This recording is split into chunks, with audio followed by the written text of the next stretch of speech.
ಇದು ದೇಶವೇ ಬೆಚ್ಚಿ ಬೀಳಿಸುವಂತಹ ಪೊಲಿಟಿಕಲ್ ಬ್ರೇಕಿಂಗ್. ರಾಜ್ಯದಲ್ಲಿ ಆಗಿರುವಂತಹ ಘಟನೆ, ದೇಶದಲ್ಲಿ ಬಿಗ್ ಕಾಂಟ್ರವರ್ಸಿ ಇದು.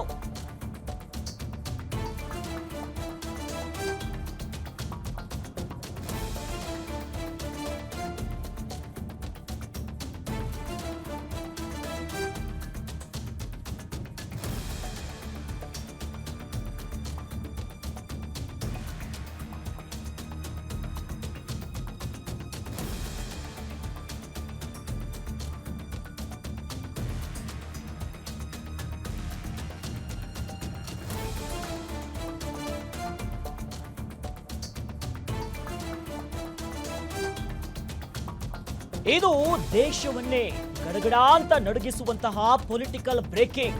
ರಾಜ್ಯದಲ್ಲಾಗಿರುವಂತಹ ಘಟನೆ ದೇಶದಲ್ಲೇ ಬಿಗ್ ಕಾಂಟ್ರವರ್ಸಿ ಆಗಿದೆ. ನಮ್ಮ ರಾಜ್ಯ ದೇಶದಲ್ಲಿ ಚರ್ಚೆ ಆಗ್ತಿರುವಂತಹ ಅತಿ ದೊಡ್ಡ ಸುದ್ದಿಯ ಡೀಟೇಲ್ಸ್ ಅನ್ನ ನಿಮಗೆ ಕೊಡ್ತಾ ಇದ್ದೀವಿ. ನಿಮ್ಮ ಗ್ಯಾರಂಟಿ ನ್ಯೂಸ್ ನಲ್ಲಿ ಪಿನ್ ಟು ಪಿನ್ ಡೀಟೇಲ್ಸ್ ನಾವು ನಿಮಗೆ ನೀಡ್ತೀವಿ. ಕೇಂದ್ರ ಸರ್ಕಾರದ ವಿರುದ್ಧ ಕರ್ನಾಟಕವನ್ನೇ ಅಸ್ತ್ರ ಮಾಡಿಕೊಂಡಿದೆ ಕಾಂಗ್ರೆಸ್. ಇದೇ ಆಗಸ್ಟ್ 8ಕ್ಕೆ ಮುಹೂರ್ತ ಫಿಕ್ಸ್ ಆಗಿದೆ. ಬಿಗ್ ಶಾಕಿಂಗ್ ನ್ಯೂಸ್ ಇದು.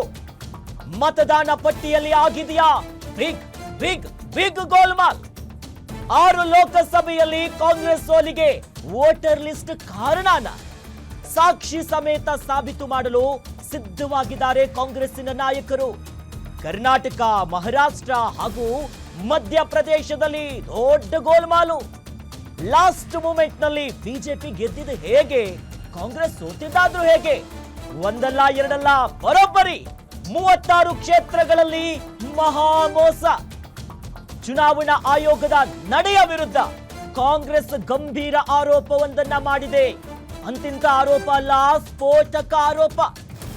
ಸೋಲಿನ ಬಳಿಕ ಕ್ರಾಸ್ ಚೆಕ್ ಮಾಡಲು ಇಳಿದಿದೆ ಕಾಂಗ್ರೆಸ್ ಲೀಡರ್ಸ್ ಇಳಿದಿದ್ದಾರೆ. ಸಾಕ್ಷಿ ಸಮೇತ ಅದನ್ನ ಸಾಬೀತು ಮಾಡೋದಕ್ಕೆ ಕಾಂಗ್ರೆಸ್ಸಿನ ನಾಯಕರು ಫುಲ್ ರೆಡಿ ಆಗಿದ್ದಾರೆ. ಲೋಕಸಭಾ, ವಿಧಾನಸಭಾ ವಾರ್ಡುವಾರು ವೋಟರ್ ಕಾರ್ಡಿನ ಮಾಹಿತಿಯನ್ನ ಪಡ್ಕೊಂಡಿದ್ದಾರೆ. ಕ್ರಾಸ್ ಚೆಕ್ ಮಾಡೋದಕ್ಕೆ ಮುಂದಾಗಿದ್ದಾರೆ. ಜೊತೆಯಲ್ಲಿ ಕ್ರಾಸ್ ಚೆಕ್ ಮಾಡಿದಂತ ಸಂದರ್ಭದಲ್ಲಿ ಕಾಂಗ್ರೆಸ್ಸಿನ ನಾಯಕರಿಗೆ ದೊಡ್ಡ ಶಾಕ್ ಆಯ್ತು. ಶಾಕಿಂಗ್ ಸಾಕ್ಷಿ ಕೂಡ ಇದೆ. ಚುನಾವಣಾ ಆಯೋಗದ ವೋಟರ್ ಲಿಸ್ಟ್ ಮಾನದಂಡಗಳ ಬಗ್ಗೆ ದೊಡ್ಡ ಮಟ್ಟದ ಅನುಮಾನಗಳು ಮೂಡ್ತಾ ಇದೆ. ಹಾಗಾದ್ರೆ ಕಾಂಗ್ರೆಸ್ ಮಾಡಿರುವಂತಹ ಸ್ಫೋಟಕ ಆರೋಪ ಏನು ಅಂತೀರಾ? ಲೋಕಸಭಾ ಚುನಾವಣೆಯ ಕೊನೆ ಹಂತದಲ್ಲಿ ಕಾಂಗ್ರೆಸ್ಗೆ ಹಿನ್ನಡೆ ಆಯಿತು. ಜೊತೆಯಲ್ಲಿ ಈ ಸೋಲಿನ ಬಗ್ಗೆ ಅನುಮಾನವನ್ನ ವ್ಯಕ್ತಪಡಿಸುತ್ತೆ ಕಾಂಗ್ರೆಸ್ ನಾಯಕರು, ಏನೋ ಆಗಿದೆ ಇಲ್ಲಿ ಅಂತ. ಆಗ ಇವೆಲ್ಲದಕ್ಕೂ ಕೂಡ ಕೇಂದ್ರ ಬಿಂದುವಾಗಿದ್ದೇ ಬೆಂಗಳೂರು ಕೇಂದ್ರ ಲೋಕಸಭಾ ಕ್ಷೇತ್ರದಿಂದ ದೊಡ್ಡದಾದಂಥ ಒಂದು ಅನುಮಾನ ಶುರುವಾಗುತ್ತೆ. ಆ ಅನುಮಾನ ನೋಡಿ, ಕಾಂಗ್ರೆಸ್ ಅಭ್ಯರ್ಥಿ ಮನ್ಸೂರ್ ಅವ್ರಿಗೆ ಅಲ್ಲಿ ಬಹಳ ಪ್ರಮುಖವಾಗಿ 6,26,202 ಮತಗಳನ್ನು ಅವರು ಪಡೆದಿರ್ತಾರೆ. ಬಿಜೆಪಿಯ ಅಭ್ಯರ್ಥಿ ಆಗಿರುವಂತಹ PC ಮೋಹನ್ ಅವರು ಅದೇ 6,59,915 ಮತಗಳನ್ನು ಪಡೆದಿದ್ರು. ಜಸ್ಟ್ ಅಲ್ಲಿ ಡಿಫರೆನ್ಸ್ ಇದ್ದಿದ್ದು 32,707 ಮತಗಳ ಅಂತರದಿಂದ ಬಿಜೆಪಿ ಗೆಲ್ಲುತ್ತೆ. ಶುರುವಾಗುತ್ತೆ ಇಲ್ಲಿಂದನೇ ಮಹತ್ವರ ಆಗಿರುವಂತಹ ಒಂದು ಅನುಮಾನ. ಗಾಂಧಿನಗರ, ಮಾದೇವಪುರ, CV ರಾಮನ್ ನಗರದಲ್ಲಿ ಬಿಜೆಪಿಗೆ ಲೀಡ್ ಬರುತ್ತೆ ಆ ಕ್ಷೇತ್ರದಲ್ಲಿ. ತದನಂತರ ಈ 3 ಕ್ಷೇತ್ರದ ಮತ ಎಣಿಕೆಗೂ ಮುನ್ನ 70 ಲೀಡ್ನಲ್ಲಿದ್ದಂತಹ ಮನ್ಸೂರ್ ಅವರು ಆರಂಭಿಕವಾಗಿಯೇ ಲೀಡಲ್ಲಿರ್ತಾರೆ. ಅದಾದ ನಂತರ 3 ಕ್ಷೇತ್ರಗಳಲ್ಲಿ ಬಿಜೆಪಿಗೆ 1.70 ಲಕ್ಷ ಮತಗಳ ಭಾರಿ ಮುನ್ನಡೆ ಬರುತ್ತೆ. ಅಲ್ಲಿಂದ ಶುರುವಾಗುತ್ತೆ ನೋಡಿ. ಈ ಬಗ್ಗೆ AICC ಗಮನಕ್ಕೆ ತಂದು ಟೀಮ್ ಅನ್ನ ರಚನೆ ಮಾಡಿ ಒಂದು ರಿಸರ್ಚ್ ಮಾಡ್ತಾರೆ ಕೈ ನಾಯಕರು. ಇಲ್ಲಿ ಏನೋ ಗೋಲ್ಮಾಲ್ ಆಗಿದೆ, ಅನುಮಾನ ಬರ್ತಾ ಇದೆ ಅಂತ. ಇವೆಲ್ಲವೂ ಕೂಡ ಕಾಂಗ್ರೆಸ್ಸಿನ ಆರೋಪ. ಕ್ರಾಸ್ ಚೆಕ್ ಇಳಿದಂತ ಸಂದರ್ಭದಲ್ಲಿ 36 ಲೋಕಸಭಾ ಕ್ಷೇತ್ರಗಳಲ್ಲಿ ಗೋಲ್ಮಾಲ್ ಅನ್ನುವಂತ ಅನುಮಾನವನ್ನು ಹುಡುಗಾಕ್ತಾರೆ. ಡೌಟ್ ಬರುತ್ತೆ, ಲೆಕ್ಕಾಚಾರ ಹಾಕ್ತಾರೆ. ಲೋಕಸಭಾ, ವಿಧಾನಸಭಾ ಈ ವಾರ್ಡುವಾರು ವೋಟರ್ ಕಾರ್ಡ್ ಮಾಹಿತಿಯನ್ನ ಪಡ್ಕೊಳ್ತಾರೆ ಈ ಟೀಮ್, ಕೈ ಟೀಮ್. ಆ ಸಂದರ್ಭದಲ್ಲಿ ಒಂದಿಷ್ಟು ಮಾಹಿತಿಗಳು ಅವರು ಸಿಗುತ್ತೆ. ಬೆಂಗಳೂರು ಕೇಂದ್ರದಲ್ಲಿ ನೆಕ್ ಟು ನೆಕ್ ಫೈಟ್ ಆಗಿತ್ತು. ಹಂಗಾದ್ರೂ ಕೂಡ ಕಾಂಗ್ರೆಸ್ ಶಾಸಕರಿರುವಂತ ಕ್ಷೇತ್ರದಲ್ಲಿ ಕಾಂಗ್ರೆಸ್ಗೆ ಹಿನ್ನಡೆ ಆಗಿದೆ. ಅಲ್ಲಿ ಸೋತಿದ್ದಾರೆ. ಹಿಂಗಾಯ್ತು ಎಲ್ಲಾ ರೀತಿಯಾಗಿ ಲೆಕ್ಕಾಚಾರಗಳನ್ನು ಹಾಕ್ತಾರೆ. ಅಲ್ಲಿ ಕಾಂಗ್ರೆಸ್ಸಿನ ಶಾಸಕರು ಇದ್ರೂ ಕೂಡ ಅವರು ಹೋಲ್ಡ್ ಹಿಡ್ಕೊಂಡಿದ್ರು. ಹಿಂಗಾಗತ್ತೆ. ಗಾಂಧಿನಗರದಲ್ಲಿ ತಮಿಳರು, ಇನ್ನು ಮುಸ್ಲಿಮರ ಹೆಸರು ಲಿಸ್ಟ್ ಇಂದ, ವೋಟರ್ ಲಿಸ್ಟ್ ಇಂದ ಡಿಲೀಟ್ ಆಗಿದೆ. ಗಾಂಧಿನಗರದ ಸ್ಲಮ್ನಲ್ಲಿದ್ದಂತ ಹಲವರ ಹೆಸರು ಕೂಡ ಡಿಲೀಟ್ ಆಗಿದೆ. ಇವರಿಗೆ ಅನುಮಾನ ಬರುತ್ತೆ, ಕಾಂಗ್ರೆಸ್ಸಿನ ಆರೋಪ ಇವೆಲ್ಲವೂ ಕೂಡ. ಇನ್ನು ಅಲ್ಲಿ ಮತ್ತೊಂದು ಅವರಿಷ್ಟು ಗಮನವನ್ನು ಅಂಶಗಳನ್ನು ಉಲ್ಲೇಖ ಮಾಡ್ತಾರೆ. ಶಿಕ್ಷಿತರು ಇರುವಂತಹ ಅಂದ್ರೆ ಎಲ್ಲರೂ ಕೂಡ ಇರುವಂತಹ ಬಹಳ ಪ್ರಮುಖವಾಗಿರುವಂತಹ ಮಲ್ಲೇಶ್ವರಂನಲ್ಲಿ ಈ ಕೆಲ ಏರಿಯಾಗಳಲ್ಲಿ ಆಡ್ ಮಾಡಲಾಗಿರುತ್ತೆ. ಕೆಲ ಲೊಕೇಶನ್ಸ್ಗಳು ನಾವು ಆಗ್ಲೇ ಹೇಳಿದ್ವಿ ಯಾವ್ಯಾವ ಸ್ಥಳ ಅಂತ ಡಿಲೀಟ್ ಆಗಿದೆ. ಹೀಗಾಗಿ ಚುನಾವಣೆಗೆ 1 ತಿಂಗಳ ಮುನ್ನ ಲಿಸ್ಟಿಗೆ ಹೆಸರನ್ನ ಸೇರ್ಪಡೆ ಮಾಡಿದ್ದಾರೆ. ಇತ್ತ ಮಹದೇವಪುರದಲ್ಲಿರುವಂತಹ ಮುಸ್ಲಿಮರ ವೋಟ್ ಡಿಲೀಟ್ ಆಗಿದೆ.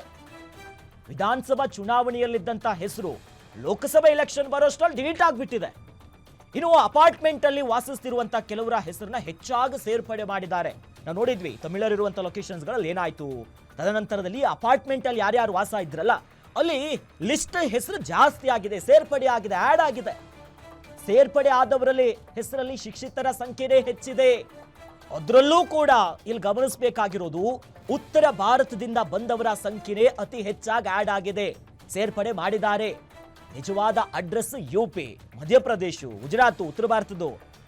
ಹಾಗಾಗಿ ಇದೇ ವಿಧಾನಸಭಾ ಎಲೆಕ್ಷನ್ ವೇಳೆ ಇಲ್ಲದಂತ ಹೆಸರು ಲೋಕಸಭೆ ಚುನಾವಣೆಗೆ ಇಲ್ಲಿ ಸೇರ್ಪಡೆ ಮಾಡಿದ್ದಾರೆ ಅನ್ನುವಂಥದ್ದು ಕಾಂಗ್ರೆಸ್ಸಿನ ಆರೋಪ. ಲೋಕಸಭಾ ಚುನಾವಣೆಯಲ್ಲಿ 2 ಮತದಾನ ಮಾಡಿರುವಂಥ ವ್ಯಕ್ತಿ ಒಂದೊಂದು ಕ್ಷೇತ್ರದಲ್ಲಿ ಕನಿಷ್ಠ 50,000 ಸೇರ್ಪಡೆ ಇಲ್ಲವೇ ಡಿಲೀಟ್ ಆಗಿದೆ. ಕೆಲ ಕ್ಷೇತ್ರದಲ್ಲಿ ಆಡ್ ಆಗಿದೆ, ಕೆಲ ಕ್ಷೇತ್ರದಲ್ಲಿ ಅದನ್ನ ತೆಗೆದುಹಾಕುವಂತ ಕೆಲಸ ಮಾಡಿದ್ದಾರೆ. ಮತ್ತೊಂದು ಕಡೆ ಉತ್ತರ ಭಾರತದಿಂದ ಬಂದವರಿದ್ದಾರೆ, ನೆಕ್ ಟು ನೆಕ್ ಫೈಟ್ ಇದ್ರು ಸೋಲಾಗಿದೆ. ಇಲ್ಲಿಂದನೇ ಶುರುವಾಗುತ್ತೆ.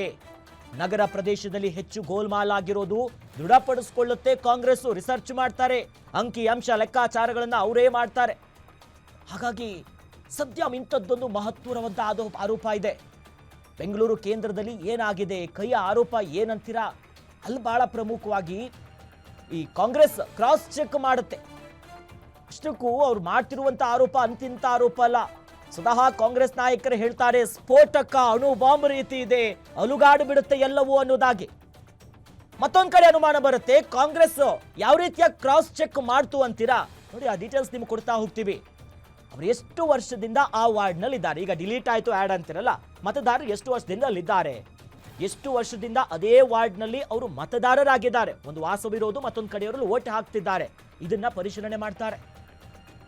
ಜೊತೆಯಲ್ಲಿ ವಿಧಾನಸಭಾ ಚುನಾವಣೆಯಲ್ಲಿ ಯಾವ ಕ್ಷೇತ್ರದ ಮತದಾರರಾಗಿದ್ರು, ವಿಧಾನಸಭಾ ಮತ್ತು ಲೋಕಸಭಾ 2 ಚುನಾವಣೆಯನ್ನು ಹಿಡ್ಕೊಂಡು ಇಲ್ಲಿ ಕಂಪೇರ್ ಮಾಡಿದ್ದಾರೆ. ಒಂದು ಕ್ಷೇತ್ರದಲ್ಲಿ ಎಷ್ಟು ವಾರ್ಡ್ನಲ್ಲಿ ಈ ಸಮಸ್ಯೆ ಆಗಿದೆ,